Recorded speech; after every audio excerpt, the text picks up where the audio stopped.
may gagawin tayo. Ito, Star Kobe. Ang problema ng unit natin, testing natin. At kung bago lang kayo sa aking channel, huwag kalimutan mag-subscribe. Buksan natin. Ayaw mag-on. Yan. Yan. So ganyan lang ang display niya. Gumuguhit lang siya, nagpa-bar lines. Yan. So wala na siya ibang display kundi ganyan lang. Okay? Yun. So try na lang natin kung magagawa natin or hindi. So pwedeng magawa, pwedeng hindi yung mga ganitong issue. Ito, walang model na nakalagay. Ganito yung mainboard. Tapos mayroon siyang T-con. Ganito naman yung T-con niya, natatakpan. Yan, ganyan yung T-con niya. Topboard natin ay ganito ang forma. BOE.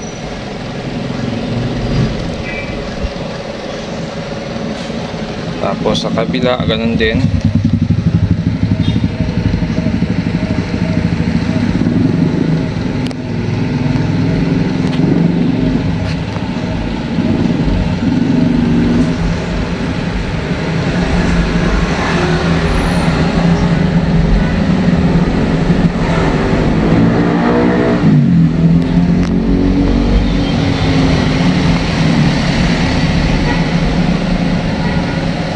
Ito, nakalagay clock signal, oh. Clock 1, 2, 3, 4, 5, 6 sa right side na ito.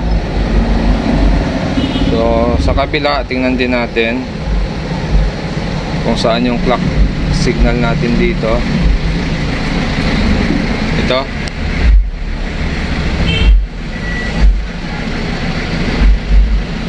Clock 1 to 6 din, dito din sa side na ito. Okay. So may mga resistor, ano. So try natin gagawin dito ay maghahang tayo ng isang side. Titingnan natin pag isang side nakahang kung magkakaroon. Okay, so ni-remove natin tong side na ito. Titingnan natin kung magkaka-display ito pag one side lang ang mayroong ribbon. Kasi may mga panel na one side lang nagkaka-display siya. So kagaya nito, mayroon siyang display, oh. Okay, naglo-loading lang. So ibig sabihin yan, maaring itong side na to ay nagpo-protect. May problema sa side na ito. Kaya pag nakakabit itong side na ito, ay nagsha-shutdown yung supply natin or nawawala yung display natin. So maaring clock signal ang issue, pwede ring iba ang issue niya. So mamaya malalaman natin yan pag nakuha na natin yung pinaka problema ng unit. Okay. Okay, so ginawa natin dito dahil na-trace na natin na dito ang problema. Nag-remove na lang tayo ng clock signal. Yan, ni-remove natin lahat ng clock signal dito. Tapos kinat natin yung swapping voltage dito, yung LC1, LC2 or yung add even signal natin. Yan, pati yung negative 5 dyan kinat din natin kasi nga wala dito yung swapping voltage natin, hindi siya kasama dito. Ngayon tingnan natin yung display. Yan, naka-zoom yata tayo.